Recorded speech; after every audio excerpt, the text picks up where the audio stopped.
Bonjour, c'est Cryptoly, j'espère que vous allez bien. Ce vendredi 18 août 2023, on a eu une journée dans le rouge, grandement dans le rouge pour tout, même pour XRP.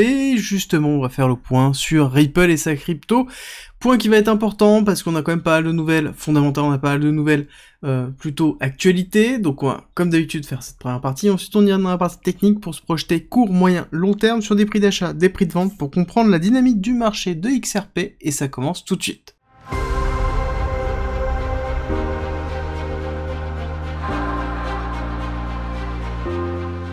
Quand on parle de XRP, on est obligé de parler forcément de Ripple.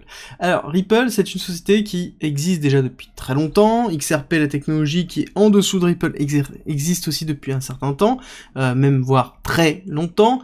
Et Ripple a pour vocation d'être vraiment une société de transfert monétaire. C'est le principe, c'est leur business, c'est quelque chose dans lequel ils ont développé ces 10 dernières années, beaucoup de réseaux et beaucoup de clientèle. Business dans lequel c'est important parce que depuis 10 ans, en fait, ça coûte très cher de transférer de l'argent et c'est très long.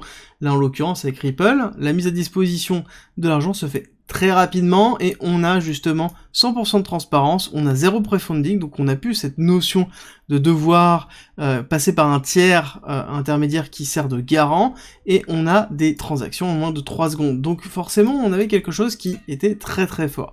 Actuellement, depuis 2020, on voit d'autres blockchains qui permettent d'effectuer des transactions de ce style-là, et l'avènement de la finance décentralisée change pas mal de choses, et on le voit justement au niveau de Ripple. Je sais pas si vous vous souvenez, mes premières vidéos que j'ai effectuées en 2021, fin 2021, début 2022 sur Ripple, où je vous expliquais que dans tous les cas, ils allaient changer à un moment donné d'image et changer aussi de produit.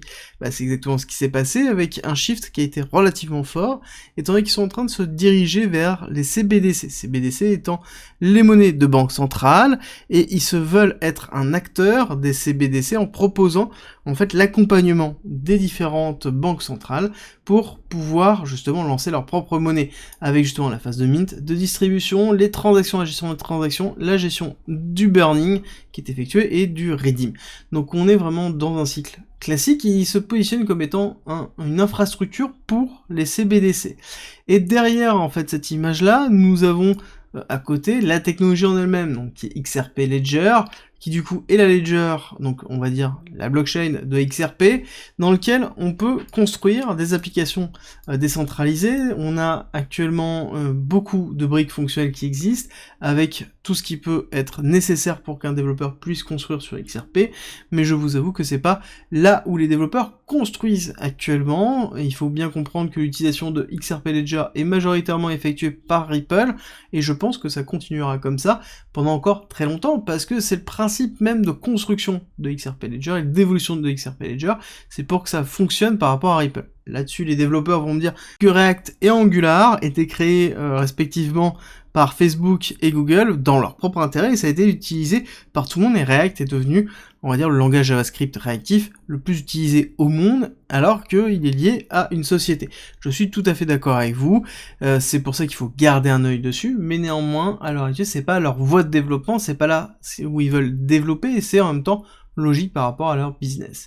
Clairement, c'est quoi XRP? XRP, c'est des finalités entre 3 et 5 secondes, ce qui est relativement rapide, des coûts très très faibles avec 0,0002 par transaction, 1500 transactions par seconde, et c'est une des blockchains dans lesquelles j'ai rarement vu en fait de saturation. D'accord? Donc on est vraiment dans quelque chose qui est relativement fort par rapport à ça. Par contre, XRP, et surtout Ripple, c'est un synonyme qui est très très fort depuis quasiment 2 ans et demi, parce qu'ils sont en confrontation avec la SEC. Et c'est un petit peu le chevalier de la crypto qui essaie de se battre contre la SEC et la dénomination en tant que securities. Pour rappel, la securities, c'est quoi? C'est un bien, c'est un action, c'est ce qu'on appelle la valeur mobilière aux USA. On a les commodities, qui sont les matières premières, et à côté, on a tout ce qui est lié aux actions, et donc qui sont les titres financiers, donc qui sont les securities. C'est pas du tout la même réglementation, c'est pas du tout le même public. Clairement, acheter une securities, on doit passer dans des plateformes spécialisé, avec quelque chose qui peut être relativement lourd, alors que les commodities, c'est quelque chose qu'on peut acheter. À l'heure actuelle, il a été statué que uniquement BTC est une commodities, et que, sous-entendu, tout le reste, bah, c'est plus ou moins des securities, mais ça n'a jamais été dit, ça n'a jamais été acté, ça n'a jamais été légalisé. Et justement, l'affaire de Ripple versus la SEC, c'est la légalisation de oui ou non, est-ce que les altcoins, globalement, sont des securities? Est-ce que le proof of stake est une securities. Et ça, c'est vraiment important, c'est quelque chose qui va être déterminant pour la législation USA et la façon dans laquelle on va gérer ces cryptos. Et Ripple a gagné, on va dire le 6 juin, enfin globalement la semaine du 6 juin, a gagné une partie du procès, de ce procès-là, dans lequel le juge a statué que les ventes indirectes n'étaient pas des securities, mais plutôt d'une forme de commodities dans l'utilisation. C'est quelque chose qui est un petit peu différent, parce que historiquement, c'est plus la typologie du bien qui détermine si oui ou non c'est une securities ou non. Alors que là, c'était vraiment à quel moment c'est vendu, et à qui c'est vendu pour déterminer est-ce que c'est une securities ou non. Donc chose qui a eu une réaction très très forte au niveau du marché, très positive, avec un XRP qui s'est envolé, mais on voit par la suite que dans d'autres procès, ça n'a pas été utilisé comme jurisprudence, en tout cas ça ne passe pas en tant que jurisprudence, et ça a donné la possibilité à la SEC de faire appel de la décision. Alors appel de cette décision, ça veut dire qu'on va restatuer dessus. Là-dessus, mon avis, il est le suivant. C'est qu'il y a assez de peu de chances que le shift se fasse, à moins que ce soit un autre juge, et à ce moment, on serait plus dans une forme de manipulation. Je vous explique pourquoi. Parce que, pour moi, et c'est une généralité, quand on a un appel, ça sous-entend qu'on remet en cause la décision d'un juge étatique, d'accord, en l'occurrence fédéral, ici. Et donc ça sous-entend que derrière, un autre juge va devoir dire que son confrère a eu tort. Et quand il n'y a pas de nouvelles preuves, quand il n'y a pas de nouveaux faits, généralement c'est confirmé, le premier est toujours confirmé. Et donc là, on n'a pas de nouveaux faits qui sont apportés. Par contre, on peut avoir une pression qui va être peut-être plus grande, on va peut-être avoir un nouveau juge qui va être nominé, dans lequel le juge sera plus enclin ou anti-crypto majoritairement, dans lequel on pourra avoir un jugement qui va être beaucoup plus drastique. Et donc là, il va falloir surveiller parce que ça pourra avoir un impact très très fort, et par contre ça va pas être tout de suite, hein. Il va y avoir du temps, il va y avoir des réponses qui vont être effectuées en septembre, mais en tout cas cet appel a été validé par le juge Torres, donc qui avait validé le jugement, le premier jugement, et on va voir qui et quoi et comment ça va être mis en place, mais il va falloir savoir que ça va avoir un impact sur l'ensemble des cryptos et surtout sur XRP et donc Ripple. Alors, ceci étant dit, on va attaquer la partie technique dans laquelle vous allez voir que l'impact est relativement fort. Donc on a ici la grosse phase d'accumulation, alors savoir que l'historique date un petit peu plus antérieur, mais je préfère ne pas le prendre parce qu'on va vraiment se concentrer sur cette partie-là, dans lequel on a la phase d'accumulation, accélération aussi avec un top en avril 2021, dans lequel on a fait ce top dans la première phase du bull run que l'on a vécu, et ensuite on a eu un gros retracement avec un AR, et deuxième top sur la deuxième phase du bull run, dans lequel on n'a pas fait ici en fait un nouvel ATH, d'accord, on a fait plus un AR, donc on est plus dans une forme de distribution de week-off, en BC, AR, ST, SO, d'accord, donc on est bien ici dans une dynamique de week-off dans lequel on va attendre ici un uptrust, un UT. Néanmoins, nous sommes donc dans ce sign of weakness depuis déjà un certain temps, nous y sommes depuis la cassure ici de juin 2022 avec Celsius, d'accord, mais on voit que la dynamique baissière était déjà bien présente en avril avec justement Terra Luna qui s'est cassé très fortement, et Terra Luna a accentué en fait le mouvement déjà établi par XRP, et une pression baissière qui était très très forte, et là on a une forme d'accumulation effective avec la fin d'accumulation qui a eu lieu sur cette accélération haussière. On a eu un très beau break-off structure premier ici, le deuxième qui a été validé, donc avec notamment la nouvelle justement de XRP, donc très très bonne nouvelle, donc première phase d'accélération avec Mars, on reteste ici l'AR d'accumulation, donc on a ici, hop, on reprend le pinceau, SC, AR, ST, retest de l'AR, rupture de l'AR, accélération, et là on est dans une phase de retest baissier, avec la nouvelle que l'on voit aujourd'hui, donc aujourd'hui cette semaine, on est en weekly, très grosse nouvelle, très grosse bougie, en plus accentuée par un BTC qui est en train de s'enfoncer, donc forcément les altcoins sont sous pression.